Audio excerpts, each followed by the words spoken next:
Bizim bugünkü dərsimiz ehtiyatlar, maddələrin hesablanması üsulları haqqında olacaqdır. İlk öncə baxaq, görək ki, bu ehtiyatlarla bağlı hansı anlayış və terminlər var. Bununla bağlı xam mal anlayışı var, material anlayışı var, yarım fabrikat anlayışı var, kompleksləşdirici ehtiyatlar və hazır məhsullar anlayışı var. Məsələn, bunları bir nümunə üzərindən necə izah edə bilərik? Tutaq ki, fərz eləyək ki, biz qənnədi məmulatlarla məşğuluq. Çörək bizim, çörəkdir, tortdur və digər şeylər istehsal edirik. Xam mal olaraq biz buğdanı hesab eləyə bilərik. Material olaraq hesab eləyə bilərik ki, undur. Yarım fabrikat olaraq deyə bilər ki, məsələn, bir xəmirdir. Kompleksləşdirici ehtiyatlar olaraq da, məsəl üçün, deyərək ki, çörək bişirəndə onun üzrə yumurta vururam və yaxud nə bilim, əlavə qatqılar vururam, bunlardır. Hazır məhsul isə çörəkdir. Bunların hamısı birlikdə istehsal prosesi ilə bağlıdır. Və bizə nə üçün lazım bu ehtiyatlar, maddələrin hesablanması? Təbii ki, bilirik ki, istehsalda iki əsas istiqamət var. Birinci istiqamət var ki, o istehsal eləyir və satır. Ticarətdə isə istehsal eləmir, başqa bir şəxsin aldığın üzərinə əlavə ticarət əlavəsi qoyur, satır. Və biz bundan əvvəlki dərslərdə ifadə eləmişdik ki, uzun müddətli aktivlər vardı, qısa müddətli aktivlər vardı. Və demişdik ki, uzun müddətli aktivlər 100 ilə 199 arasıdır, qısa müddətli aktivlər isə 200 ilə 299 arasıdır və ilk başlanğıcında da qısa müddətli aktivlərdən olan ehtiyatlar başlayır. Bu da bizim qısa müddətli ehtiyatlarla bağlı olan əsas hesab nömrələrimizdir. Məsələn, 201 həm xam mal material ehtiyatlardır, 202 istehsalat məsrəflərdir. Təbii ki, bu istehsalat məsələflər və istehsalat dərsi ayrıca bir dərsdir. Biz burada ona toxunmayacağıq. Və 205 nömrəli hesabımız da sırf mal ambarı, ticarət mal ambarı ilə bağlı olan məqamdır. Yəni 204 nömrəli ilə, xüsusən 202 nömrəli hesab qeyd elədiyim kimi, bunlar sırf istehsal prosesinə bağlı olan hesab nömrələrdir. Biz bunu inşallah qarşıda istehsal dərsi keçəndə bunu daha ətraf məlumat verəcəyik. Təbii ki, ambarda ehtiyatlar ola bilər. Yəni, ehtiyatlar nədir? Ambarda xammal ehtiyatı ola bilər, hazır məhsulda ola bilər, məsələn, mal da ola bilər. Tutaq ki, buğda da ola bilər, məsəl üçün deyirəm də, un da ola bilər, çörək də ola bilər. Yaxşı, bu ehtiyatları biz necə istifadə edə bilərik? Bu ehtiyatların iki əsas istifadə istiqaməti var. Birinci, satılmaq məsələsidir. Təbii ki, biz bilirik ki, istənilən ehtiyat satıldıqda, yəni xam maldır, materialdır, hazır məhsuldur, ticarət malıdır, digər ehtiyatlar satılanda ilk anda xərcəsilik. Biz bunu bilirik. Gördük ki, bu ticarətlə bağlıdır, satış prosesi ilə bağlıdır. İkinci nədir? Biz bu ehtiyatları nə edə bilərik? Biz bu ehtiyatları verə bilərik istehsal prosesinə. Yəni, fərz eləyək, un var, unu iki variantda istifadə edə bilərik. Ya unu çuvalda un kimi satırıq.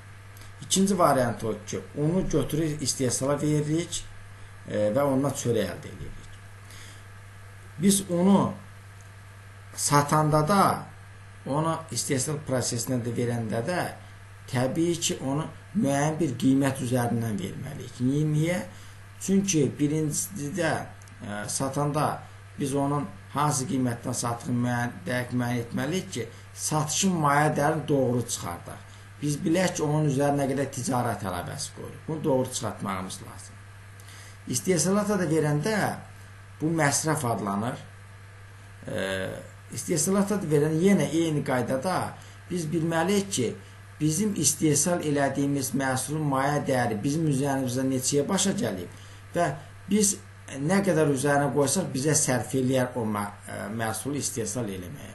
Yəni, hər iki halda onun neçəyə başa gəlməsi məsələsi önəmlidir. Ancaq bunun üçün müəyyən problemlərlə qarşılaşırıq. Problemlərdən ən başda gələn odur ki, biz hər zaman dəyişkən qiymətlər şəraitində hər zaman ehtiyatları eyni qiyməti almırıq. Bugün aldığımız məsələn unun bir çuval məsəl üçün 10 manatsa, sabahsı gün 10 manat 50 qəpik ola bilər.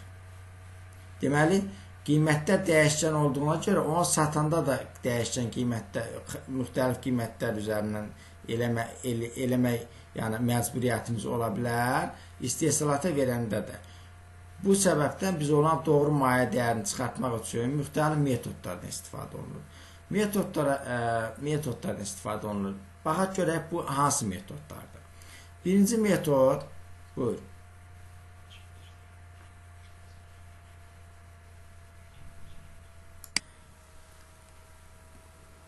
Ehtiyatlar mayə dəyərinin yəni hesablamaq üçün 4 üsuldan istifadə edirlər. Bunlardan biri spesifik üsuldur. İkincisi FIFO üsuludur.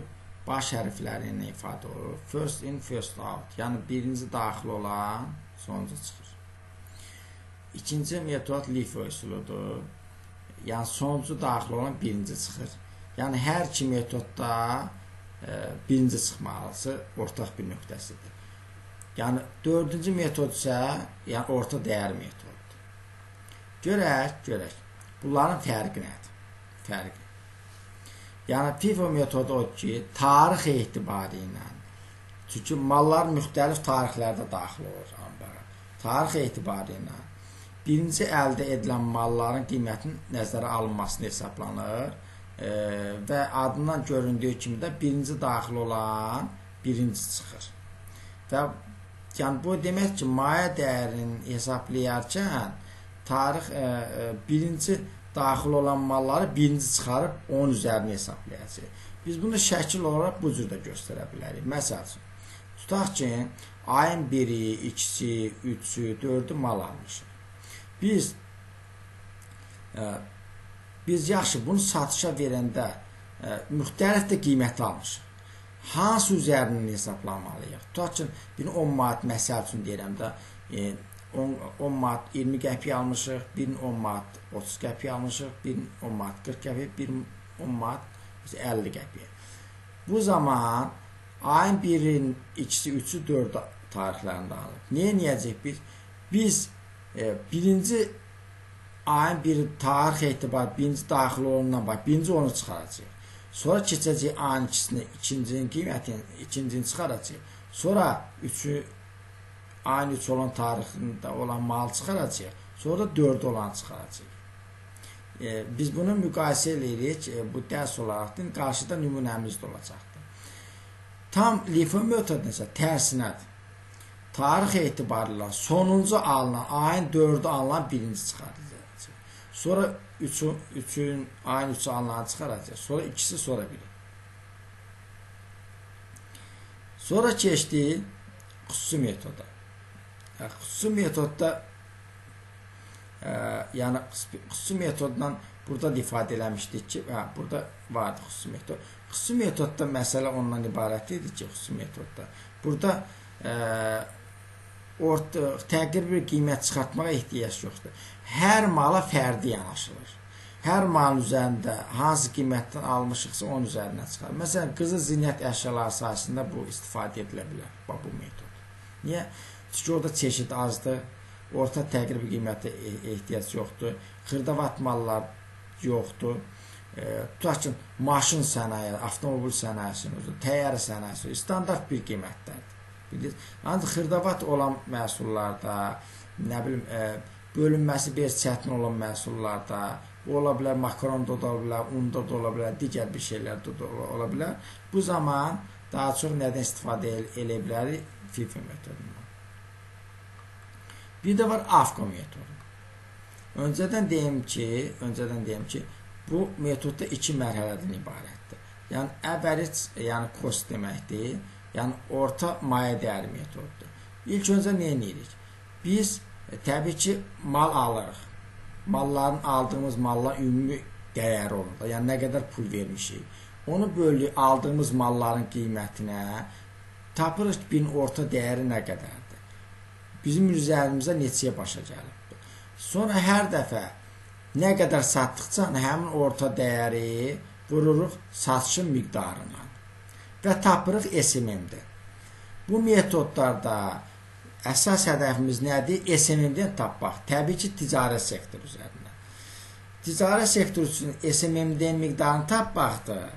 Yox, istehsalat eləyəndə isə istehsalat mahiyyələrini tapmaq məsələsidir. Təbii ki, biz bu hələ ki dərsimizi ticarət yəni əməliyyatlar üzərindən davam edirik. Yəni biz indiyə kimi əməliyyat jurnalında tapdığımız SMM-də və ya T hesabda yazdığımız SMM-də rəqəm idi. İndi isə biz onun arxa tərəfinə enirik ki, biz SMM-də necə əldə edirik məsələsidir. İndiyə kimi hazır SMM-dən deyildi, məsələn, ambardan, məsəl üçün, 150 manatlıq məsəl üçün mal satır. Deyirdik ki, SMM-də 150 manat, deyirdik ki, mal ambarı məsəl 150 manat. İndi isə biz 150 necə əldə etmiş onu izah edirik. Siz demişdik ki, 6-cı dərsdən sonra, hesablar planından sonra biz hər dərsin arxa planına detallarını enməyə çalışacağıq. Ambarda nə qədər mal qalıbsa, yenə onu hesablayanda orta dəyəri vururuq, qalıq ehtiyatlarının miqdarına bilirik ki, ambarda nə qədərimiz malımız qalıb. İndi isə bir də malların partiya anlayışı var. Malların partiya anlayışı var.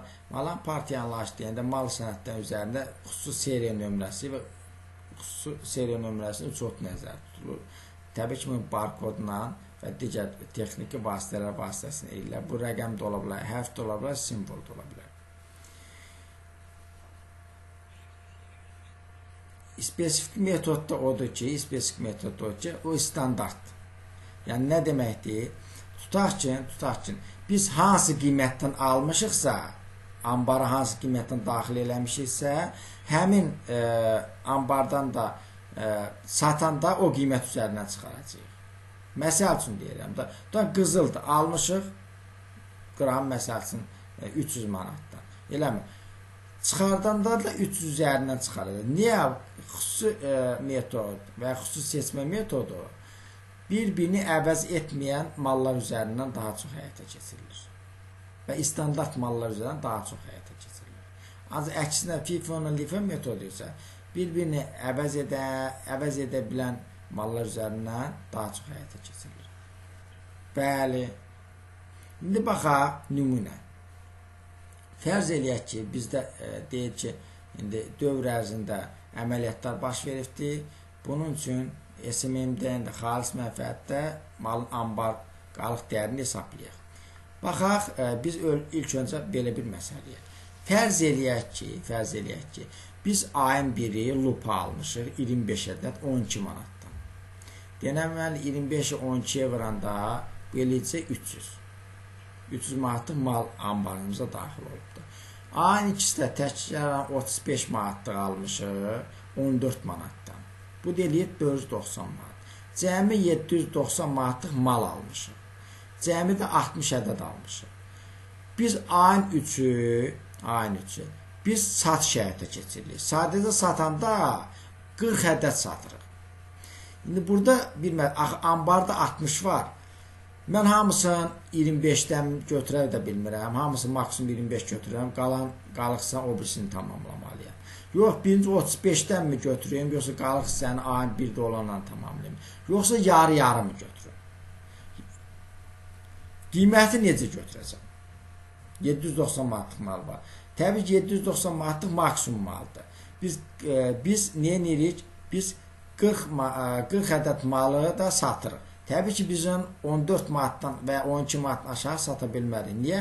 Biz onu 25 manatdan satırıq ki, öz 11 manatda və 13 manatda öz ticarət əlavəmizi qoyaq onun üzərinə.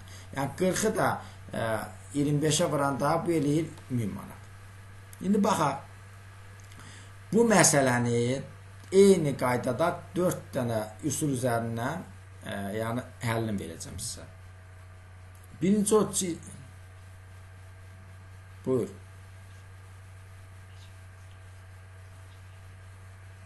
bizim necə satdığımız özümüz təyin edirik. Səbəb də o ki, mən 14 manatdan burada almışamsa və 12 manat, təbii ki, mən 14 manata aldım, 14 manat satsaydım, mən olardım xeyriyyə müəssisəsində. Deməli, mən onun üzərinə pul qoymalıyam ki, o mənə sərf eləsin ki, mən ticarət fəaliyyətinə məşğul olmaq. Qiymət siyasətində müəssisə müstəqildir, yəni istədiyi qədər qiymət qoya bilər, özəl müəssisələr. Deməli, burada SMM-dən tapmaq üçün nə edirik? SMM-dən tapmaq üçün nə edirik? Fərz edirik ki, burada bu şərti olaraq bölmüşük ki, 40 ədəd mal var, fikirləşik 20-sin, bundan götürək 20-sin buna. Bu tərsinə də ola bilərdi, belə də ola bilərdi. Deyərdim, 25-in bundan götürürəm, məsəl üçün 15-in də bundan. Burada sadəcə şərt olaraq belə götürdük. Niyə neyəcəyik? Biz 12 manatdan aldığımıza görə onu 20-ni vurar. Çünki standart mal daxı və xarab olmayan mal ola bilər, standart mal, spesifik mal olar, bir-birini əvəz etməyən mallar ola bilər. Ona görə o model və dizayn məsələsinə görə fərqlənə bilər. Mən nə edirəm? 20 ədəd var, 20 ədəd 12-yə vururam öz qiymətinə. Üstünə gəlirəm, 20 üçün bundan götürüm. Qaldı 20-si. 20-sini də ikinci partiyadan götürürəm. 20-ni də vuram 14, eləyib 520 manat mənim SMM-dim oldu. Yəni, burada aldığım 520 manatı biz adətini aparıb əməliyyat jurnalında yerinə yazırıq.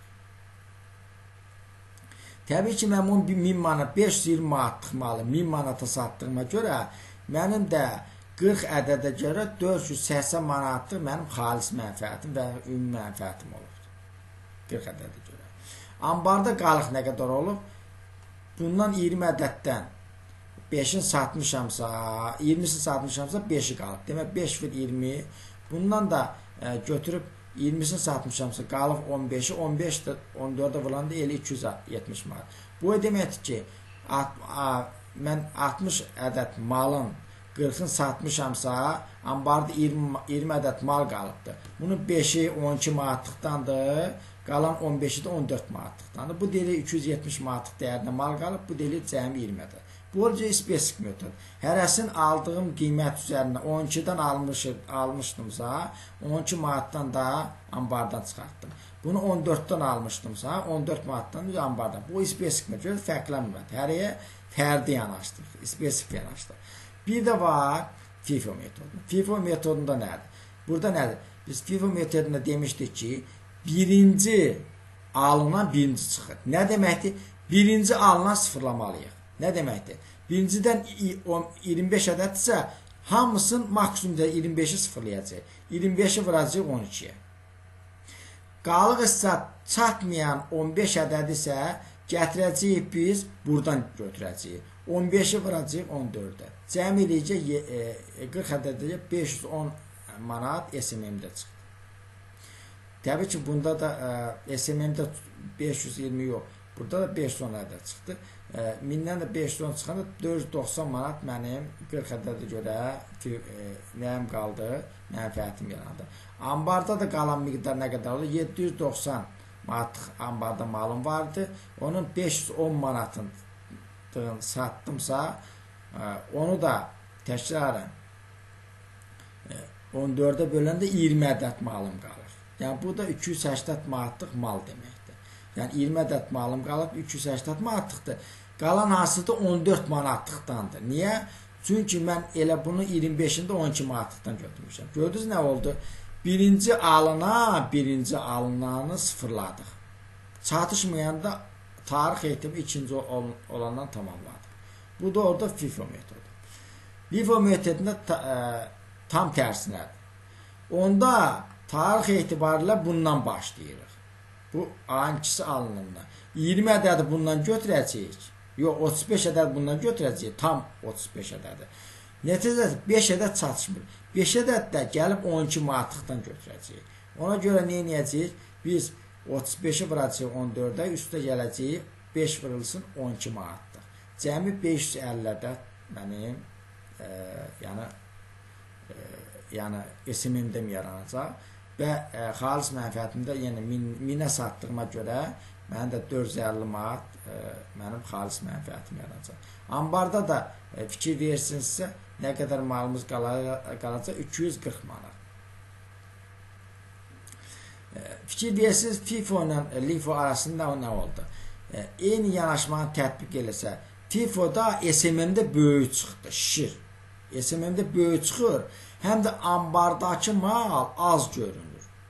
Bunda isə tam tərsinədir. SMM-də buna nisbətən az görünür, ambardakı mal çox görünür. Bu səbəbdən LIFO metodun müəyyən ölkələrdə yəni istifadə eləmirlər və qadağan edirlər. Niyə?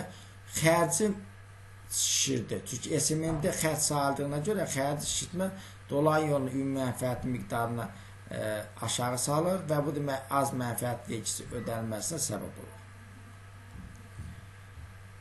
AFCO metodunda nədir? 790 manat cəmi mal almışdımsa, 60'a almışdımsa, 60'a da almışdımsa, 790'ı bölürəm 60'a, bir ədədin qiyməti düşür 13 manat 20 qəpikdən. 40 ədəd satmışamsa fərq eləmir artıq burada. 13.20'ni vuram 40'a, eli 528 manat. Və ambarda da mənfəətin dolu 472 manat. Ambarda da malım qalır, məsələn 364 manat. Fikir verirsiniz, burada bir dənə məqam var. Məqam ondan ibarətdir ki, biz AFCO nəticəsində aldığımız nəticə, bax, ambarda qarta 364, 280 ilə 240'ın ortasındadır. Ambar miqdarı hərçinin ortasında. Və yəni SMM-dəsi də 510'dan böyükdür, 550'dən kiçikdir. Hər zaman AFCO nəticəsində alınan nəticə həm LIFO ilə FIFO'nun ortasında olur.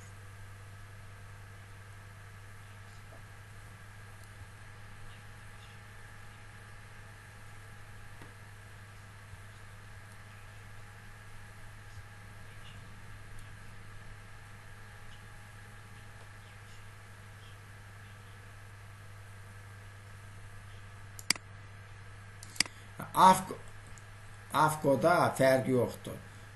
Nə qədər biz pul ödəmişiksə, AFCO-da nə qədər pul ümumi cəmi malın miqdarına bölür. Orada malları ayırmırıq. Bildinizmi? Çeşidi ayırmırıq. Məsələn 60 ədədə bölürük, birin qiymətini tapırıq. Yəni orada 20 qəpik söhbət eləyir. Bu bunu 20 qəpik baha alınır. Bu bunu 20 qəpik ucuz alınır. Bizim üçün önəmi yoxdur onun.